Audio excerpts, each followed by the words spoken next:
गारगोटीतील हुतात्मा क्रांती चौकात शिवसेना उद्धव बाळासाहेब ठाकरे पक्षाच्या वतीनं युवा सेना प्रमुख आमदार आदित्य ठाकरे यांची क्रांतिकारी मशाल सभा आयोजित करण्यात आली होती।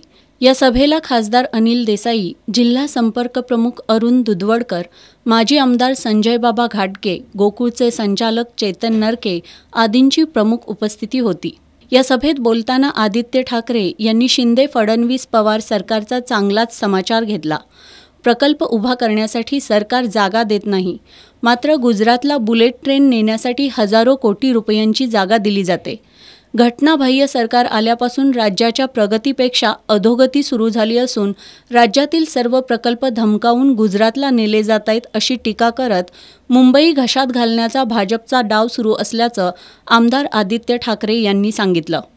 शेतकरी, सरकारी कर्मचारी, अंगणवाडी सेविका, बेरोजगार तरुण, व्यावसायिक असे सर्वजण नाराज असून ते येत्या निवडणुकीत परिवर्तन घडवतील। त्याचबरोबर पक्ष सोडणाऱ्यांना जनताच बाद ठरवेल असं सांगून राज्याच्या आणि मुंबईच्या प्रगतीसाठी पुन्हा एकदा भगवा फडकवा असं आवाहन आमदार आदित्य ठाकरे यांनी केलं। शिवसेना उपनेते नितीन बानुगडे पाटील यांनी जो महाराष्ट्राच्या नादाला लागतो त्याचा औरंगजेब होतो, त्यामुळे महाराष्ट्राच्या नादाला कुणी लागू नये असा इशारा दिला।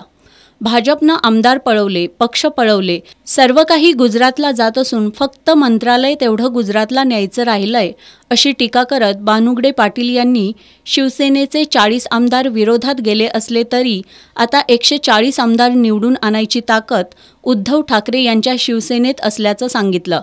यावेळी जिल्हा प्रमुख संजय पवार, सुनील शिंत्रे, रमेश माने, सूरज चव्हाण, दीनानाथ चौगले, तानाजी देसाई, संभाजी भोकरे, संभाजी पाटील, कृष्णा डाकरे आदींसह शिवसैनिक मोठ्या संख्येनं उपस्थित होते।